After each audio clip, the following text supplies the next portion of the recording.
Fellow students, welcome back. In today's lecture, we're going to continue our discussion on the capillaries. There's a situation that occurs with the vasculature that we will need to discuss. Let's first describe this situation.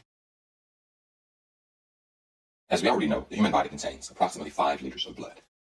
However, the volume of the vasculature is significantly greater than the volume of blood found in the body. There's not enough blood to fill all the capillaries all the time. Consequently, 3/4 of the capillaries are closed at any given time. The subject of this lecture is to determine how this is done. So our question is, how is this accomplished? Let's start with the capillaries that we drew before. At the beginning of the capillaries, there are circular muscles which either open or close the vessel to allow blood or disallow blood from entering the capillaries. These structures aren't actually muscles, but for the sake of this lecture, we'll refer to them as muscles. Let's draw those structures first in an open state. Shown here are the circular structures at the entrance to the capillaries.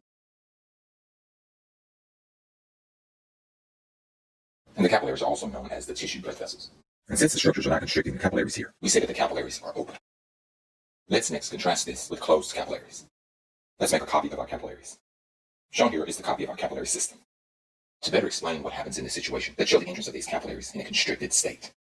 Let's next draw the circular structures which are responsible for this constriction. Shown here are the circular structures constricting the capillaries. And since the circular structures are constricting the vessels, we say that the capillaries, in this case, are closed. Let's next describe the flow of blood in these two situations. Let's start with the open capillaries. In the open situation, as blood travels through the metarterioles, the blood enters the capillaries and fills the capillary bed. Let's next show what happens to the blood flow in the closed capillaries. As we've mentioned before, in the open situation, the blood travels through the metarterioles, enters the capillaries, fills the capillary bed, and exits through the thoroughfare channel. In the closed situation, the blood travels through the metarterioles, but is unable to enter the capillaries because of the constriction of the circular structures. So the blood travels directly from the metarterioles through the thoroughfare channel. Let's label some components that we already know. The first one here will be the metarteriole. So here we have the metarteriole. Let's also label the thoroughfare channel. Shown here are the capillaries. Let's label them. And in this case, the capillaries are filled. When the circular structures are closed, the capillaries are not filled. So in this case, the capillaries are not filled. Let's use arrows to show the flow of blood in the open situation. Let's do the same with the closed situation. These arrows emphasize the point that the blood only enters the capillaries in the open situation. The only item remaining is to name these circular structures. These circular structures are called precapillary sphincters. In the open situation, these sphincter muscles are relaxed and the capillaries are open.